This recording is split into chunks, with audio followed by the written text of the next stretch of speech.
Good morning बच्चों, नवांकुर डिजी lessons में आपका स्वागत है। आज हम पढ़ने जा रहे हैं पदावली, मीरा के पद, जिसकी रचयिता मीराबाई हैं। यह पद्य पाठ 1 भक्ति के अंतर्गत है। इसमें 2 कवियों के पाठ संकलित हैं। पहला पाठ है विनय के पद, जिसके रचयिता तुलसीदास जी हैं, जिसे हमने पिछले वीडियो में समझा दिया है, पढ़ा दिया है। और दूसरा पाठ है पदावली, जिसे आज हम पढ़ने जा रहे हैं। इस पाठ में 3 पद हैं। पदों को पढ़ने के पहले हम मीराबाई के संक्षिप्त परिचय पर प्रकाश डालेंगे।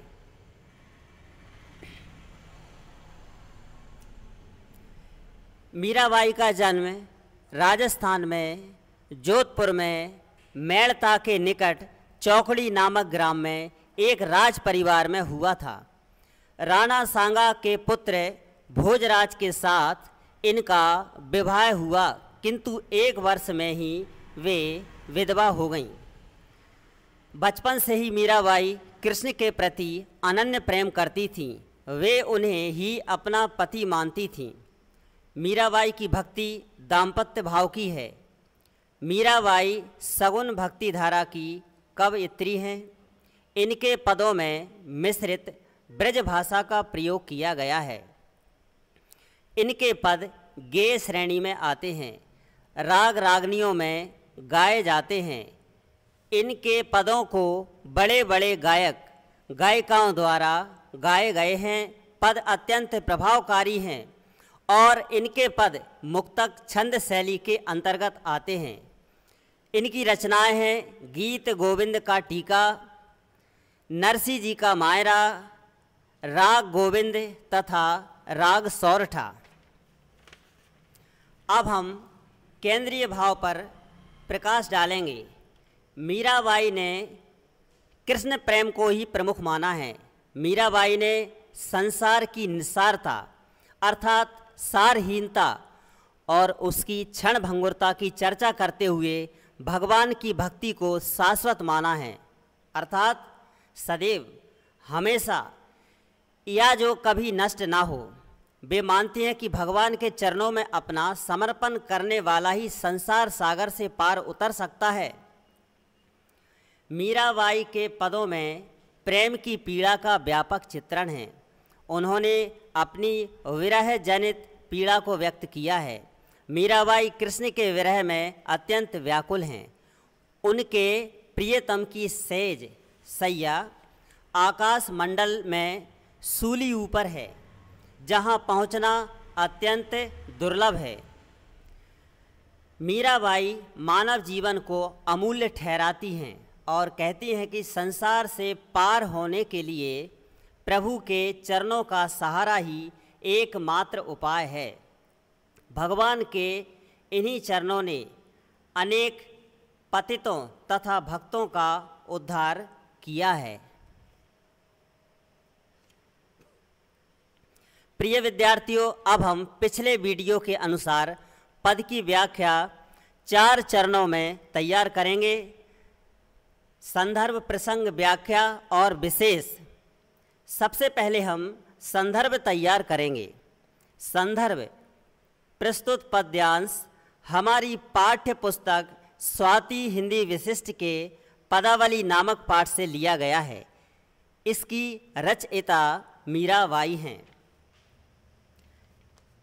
अगला चरण प्रसंग। प्रस्तुत पद्यांश में मीराबाई की विरह पीड़ा का वर्णन किया गया है। बच्चों, अब हम समझेंगे पहले पद की व्याख्या। तो सबसे पहले हम पद को अच्छी तरह पढ़ेंगे।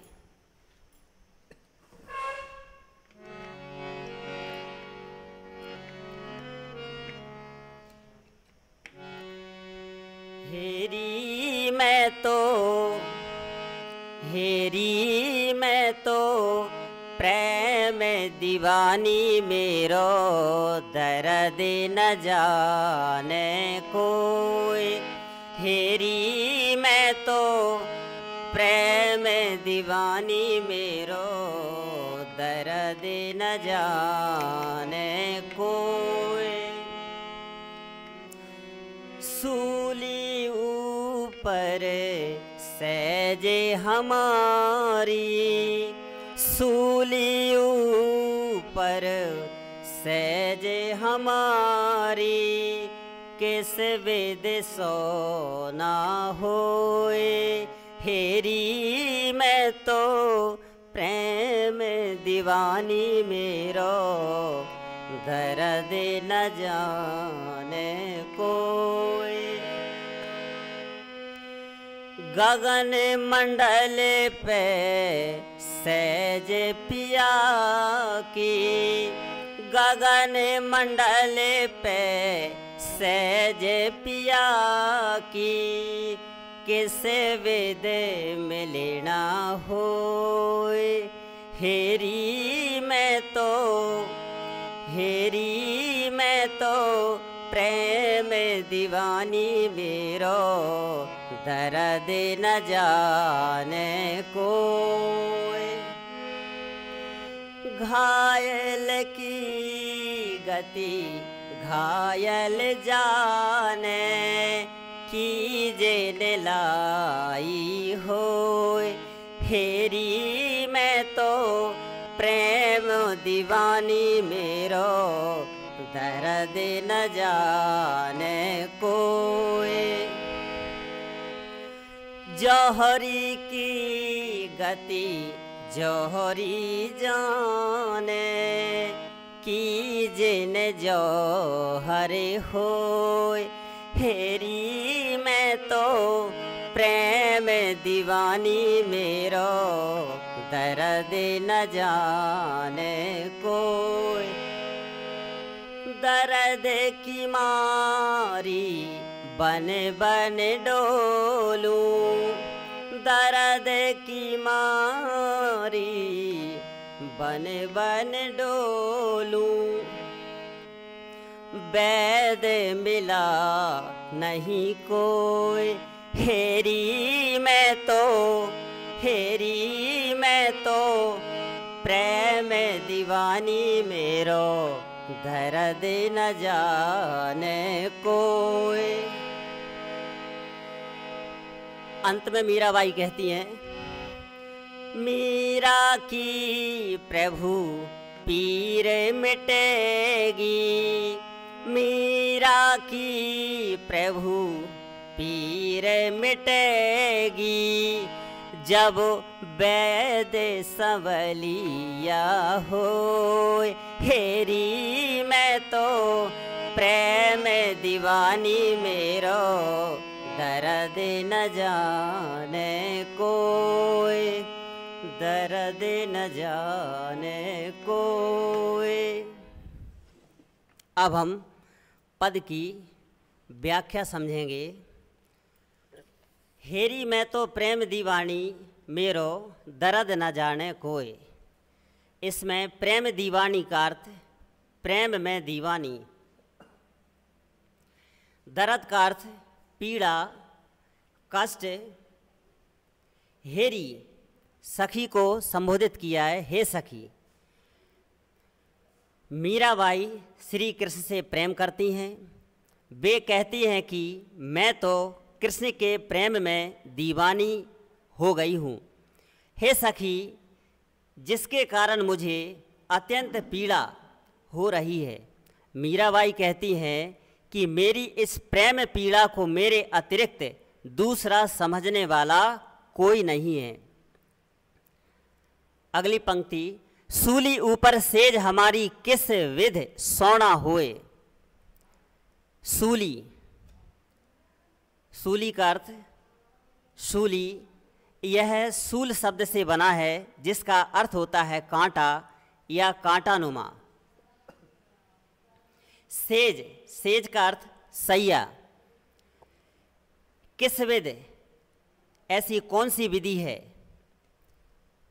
सोना होए, इसका तात्पर्य मिलने से है। मीराबाई कहती हैं कि मैं श्री कृष्ण से मिलना चाहती हूँ, उन्हें प्राप्त करना चाहती हूँ। किंतु उनकी सेज अर्थात सैया सूली के ऊपर है, दुर्गम स्थान अर्थात प्राण दंड देने के स्थल पर है, जहाँ पहुँचना और उनसे मिलना संभव नहीं है। वे कहती हैं कि ऐसी कौन सी विधि है, ऐसा कौन सा तरीका है जिससे उन्हें प्राप्त किया जा सके, किंतु उनसे मिलना संभव नहीं है। अगली पंक्ति है, गगन मंडल पे सैज पिया की। गगन मंडल पे सैज पिया की किस विध मिलना होए। गगन मंडल, गगन का अर्थ आकाश, आकाश मंडल पर सेज सैया पिया की अपने प्रियतम की किस विध मिलना होए, अर्थात ऐसा कौन सा तरीका है जिससे हम उनसे मिलन कर सकें। मीराबाई कहती हैं कि मेरे प्रियतम की सेज अर्थात सैया तो आकाश में है, जहाँ पहुँचना और उनसे मिलना संभव नहीं है। मीराबाई कहती हैं कि ऐसी कौन सी विधि है जिससे मैं श्री कृष्ण से मिलन कर सकूं, उन्हें प्राप्त कर सकूं। अगली पंक्ति, घायल की गति घायल जाने की जिन लाई होए। घायल की गति घायल जाने, घायल पीड़ित, गति अर्थात स्थिति, जाने अर्थात उसे समझना, की जिन लाई होए या कोई घायल हुआ हो। मीराबाई कहती हैं कि घायल अर्थात जिसने कष्ट सहन किया हो, वही दूसरे घायल व्यक्ति, पीड़ित व्यक्ति की पीड़ा को अच्छी तरह समझ सकता है और कोई उसकी पीड़ा या कष्ट को नहीं समझ सकता है। जौहरी की गति जौहरी जाने की जिन जौहर होए। जौहरी, जौहर करने वाला, अपने प्राणों को सामूहिक रूप से उत्सर्ग करना या त्यागना। जौहर को और स्पष्ट करते हैं, राजपूताना परिवार में यह परंपरा थी कि विपत्ति आने पर अपने स्वाभिमान की रक्षा के लिए स्त्रियां आग में जलकर भस्म हो जाती थीं। जौहरी की गति जौहरी जाने की जिन जौहर होए। इसकी व्याख्या है, मीराबाई कहती हैं कि जौहर की स्थिति को तो एक जौहरी स्वयं को अग्नि की गोद में समर्पित करने वाला ही अच्छी तरह समझ सकता है।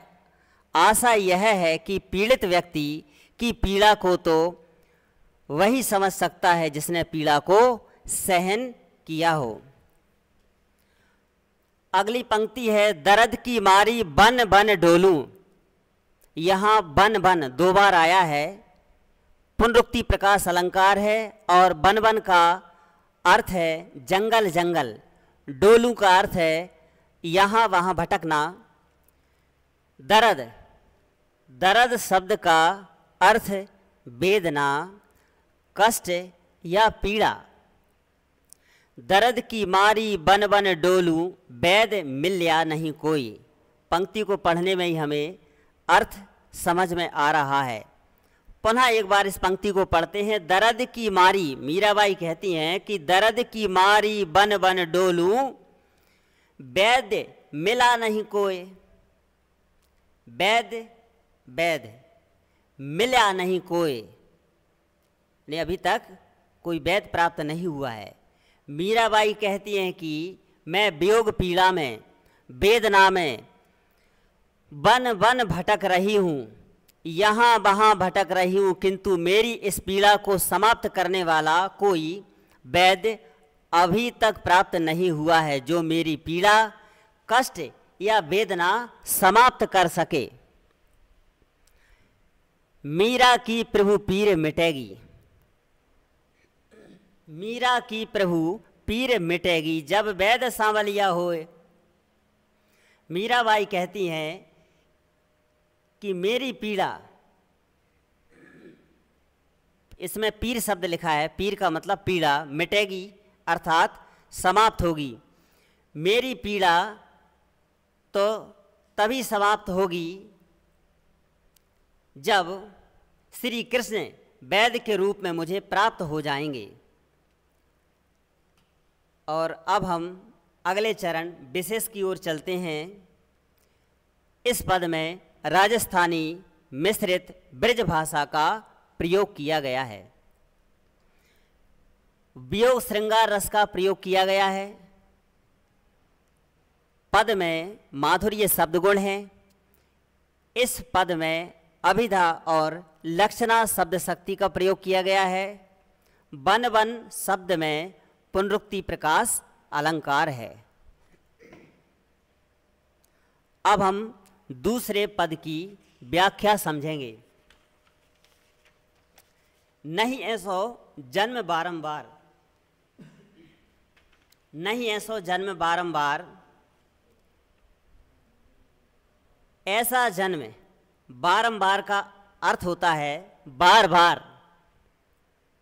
ऐसा जन्म हमें बार बार प्राप्त होने वाला नहीं है।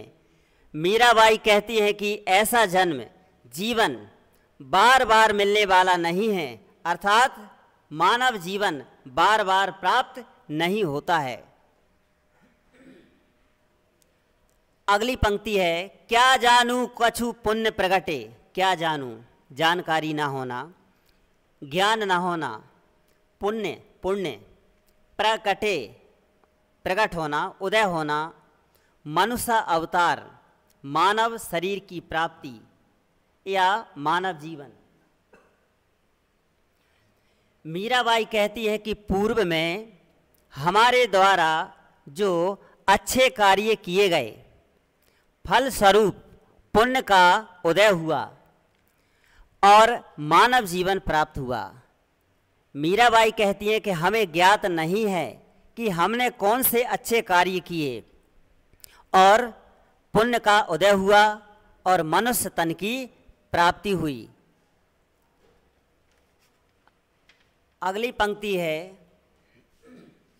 बढ़त पल पल घटत छिन छिन। बढ़त पल पल घटत, घटत का अर्थ होता है कम होना। पल पल एक एक पल, धीरे धीरे, हर क्षण। बढ़त अर्थात बढ़ना। चलत न लागे बार, बार का अर्थ देरी या विलंब। मीराबाई कहती हैं कि जैसे जैसे मानव जीवन बढ़ता है, समय बढ़ता है, हमारी आयु भी उसी तरह धीरे धीरे घटती चली जाती है। हम प्रतिक्षण मृत्यु की ओर, जीवन के अंत की ओर अग्रसर होते चले जाते हैं। समय को व्यतीत होने में विलंब नहीं होता है, वह तो धीरे धीरे हर पल प्रति क्षण क्षीण होता जाता है, नष्ट होता चला जाता है। अगली पंक्ति, वृक्ष के ज्यों पात टूटे लागे नहीं पुनि डार। वृक्ष के ज्यों पात टूटे लागे नहीं पुनि डार। वृक्ष का अर्थ होता है वृक्ष। ज्यों का अर्थ होता है जिस प्रकार। पात का अर्थ है पत्ते। टूटे का अर्थ है टूटना। लागे नहीं पुनि डार, यहाँ पुनि का अर्थ है फिर, डार का अर्थ है वृक्ष की डाली। मीराबाई कहती हैं कि ठीक उसी प्रकार जिस प्रकार वृक्ष से पत्ते टूट जाने के बाद पुनः डाली में नहीं लगाए जा सकते हैं, कितना ही प्रयास क्यों ना किया जाए, किंतु पत्ते पुनः डाली में नहीं लगाए जा सकते हैं। मीराबाई का आशय यह है कि एक बार समय नष्ट हो जाने के बाद समय को पुनः प्राप्त नहीं किया जा सकता है। अब हम अगली पंक्ति की ओर चलते हैं। अगली पंक्ति है, भव सागर अति जोर कहिए। भव सागर अति जोर कहिए, विषय ओखी धार। भव का अर्थ है संसार। सागर का अर्थ है समुद्र, अति का अर्थ है अत्यंत, और अगला शब्द है जोर। जोर का अर्थ है कठिन। विषय ओखी धार, विषय मोह माया, विषय वासना, ओखी धार उसकी धारा। मीराबाई कहती हैं कि संसार रूपी समुद्र की धारा, संसार रूपी अर्थात भवसागर, संसार रूपी समुद्र की धारा को पार करना अत्यंत कठिन है। इसकी विषय वासना मोह माया रूपी धारा को पार करना बहुत कठिन है। अगली पंक्ति में सुरत का नर बांधे बेड़ा, बेगी उतरे पार। सुरत का नर बांधे बेड़ा, बेगी उतरे पार। सुरत का अर्थ होता है ध्यान, नर का अर्थ होता है मनुष्य। बेड़ा का यहाँ नाव नैया से है। बांधे का अर्थ उनमें ध्यान लगाना। बेगी का अर्थ है शीघ्रता। उतरे पार, पार उतरना। जैसा कि ऊपर मीराबाई ने कहा था कि विषय वासना मोह माया रूपी धारा को पार करना अत्यंत कठिन है, किंतु इस लाइन में, इस पंक्ति में उन्होंने उपाय बताया है, इसे पार किया जा सकता है। कहती हैं कि सुरत का नर बांधे बेड़ा, बेग उतरे पार। मीराबाई कहती हैं कि जो मनुष्य ईश्वर का ध्यान करता है, ईश्वर का भजन करता है, उनमें ध्यान लगाता है, उसका बेड़ा शीघ्रता से पार हो जाता है। ईश्वर का ध्यान लगाने से शीघ्र ही नौका, नैया पार हो जाती है। साधु संता ते महंता चलत करत पुकार। साधु संता ते महंता, साधु संत महंत चलत करत पुकार। चलत करत पुकार, एक स्थान से दूसरे स्थान पर जाकर ईश्वर भक्ति का संदेश देना। मीराबाई कहती हैं कि साधु संत महंत आदि सभी एक स्थान से दूसरे स्थान पर जा जाकर यही कहते हैं कि यह जीवन क्षणभंगुर है, हमें ईश्वर का भजन करना चाहिए। अगली पंक्ति है दास मीरा लाल गिरधर जीवना दिन चार। जीवना दिन चार, यह जीवन कम समय के लिए प्राप्त हुआ है, अनिश्चित है। मीराबाई कहती हैं कि यह जीवन जो प्राप्त हुआ है, यह 4 दिन के लिए प्राप्त हुआ है, अर्थात कम समय के लिए प्राप्त हुआ है। यह नाशवान है, अनिश्चित है, इसलिए ईश्वर में ध्यान लगाना चाहिए, ईश्वर का, प्रभु का भजन करना चाहिए।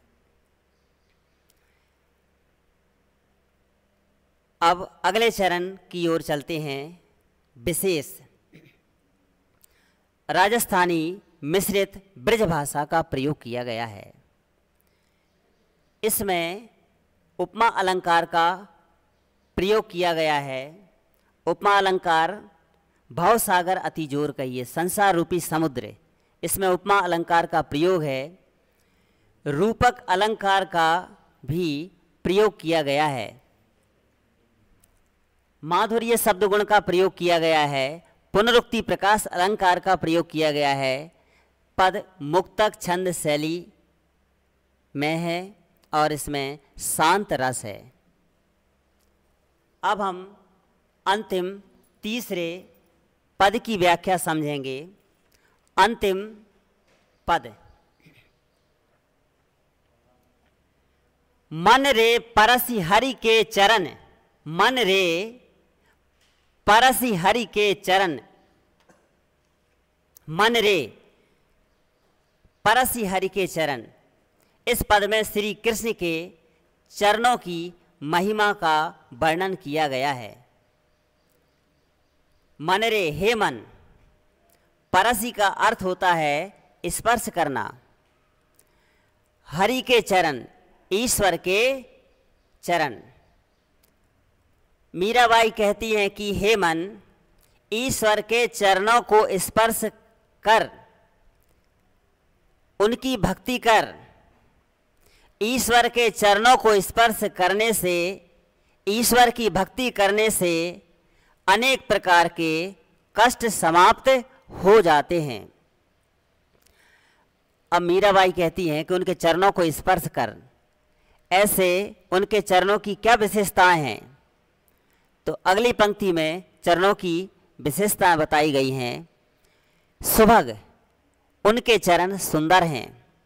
शीतल, उनके चरण शीतलता प्रदान करने वाले हैं। कमल, कोमल, कमल के समान कोमल है।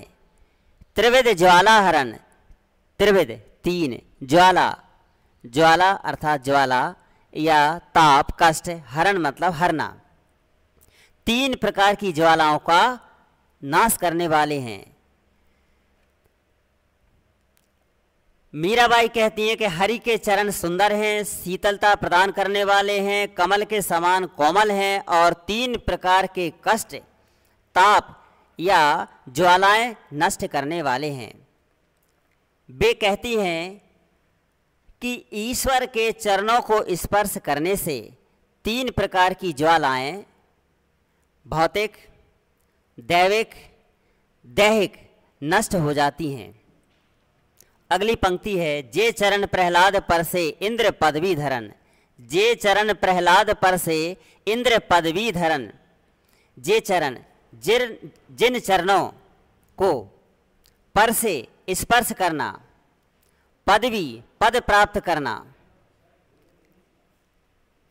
मीराबाई कहती हैं कि ईश्वर के चरणों को स्पर्श करने से अर्थात ईश्वर भक्ति करने से भक्त प्रहलाद का उद्धार हुआ और इंद्र के पद को धारण किया।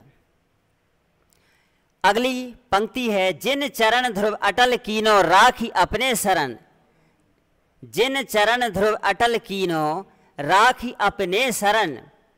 जिन चरण, जिन चरणों को, अब इसमें जो ध्रुव शब्द है, ध्रुव राजा, ध्रुव नाम है, राजा उत्तानपाद के पुत्र थे। अटल का अर्थ होता है अमर।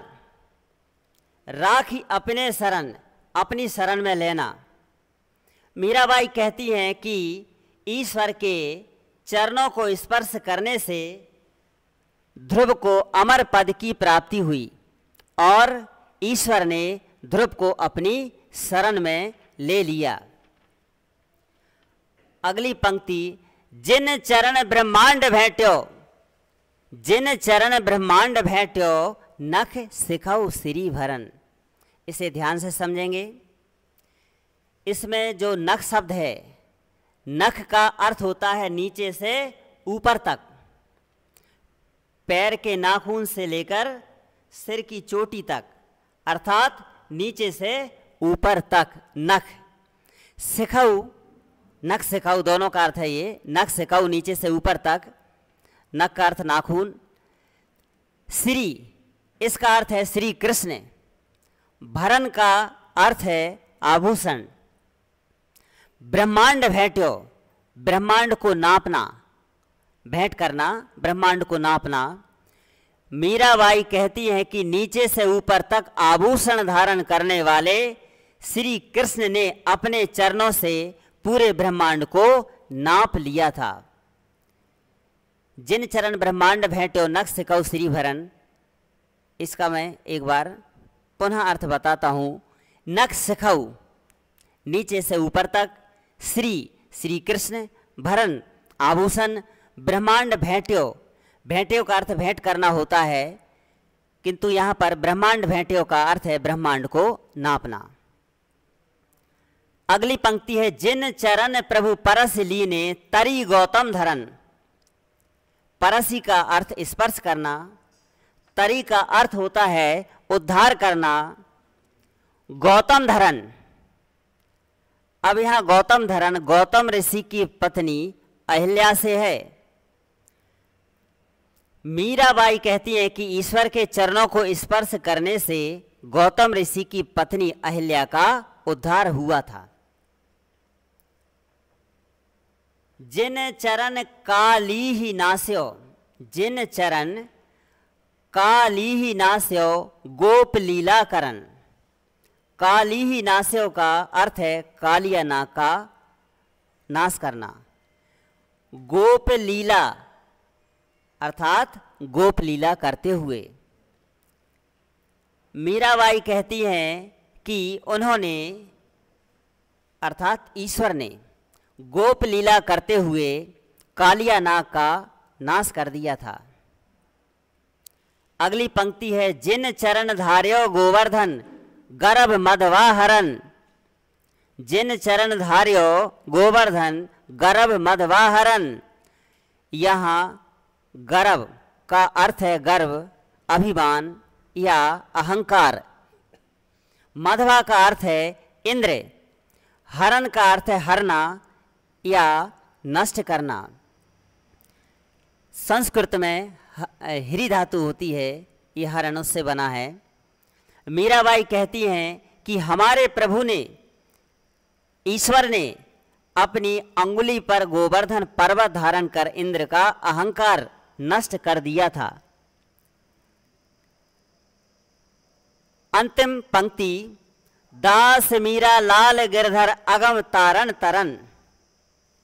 अगम तारण तरन, अगम का अर्थ है कठिन, तारण का अर्थ है पार करना, उद्धार करना, और तरन का अर्थ नौका से है। मीराबाई कहती हैं कि ईश्वर की कृपा से कठिन मार्ग भी आसान हो जाता है। आप सबका उद्धार करने वाले हैं, तो हे ईश्वर मेरा भी उद्धार कीजिए। अगले चरण में विशेष इस पद में ब्रज भाषा का प्रयोग किया गया है। शांत रस है और माधुर्य शब्द गुण है। उपमा अलंकार का प्रयोग किया गया है। गेय पद हैं। इस तरह यह पदावली नामक पाठ समाप्त होता है। अगले वीडियो में हम फिर मिलेंगे। धन्यवाद।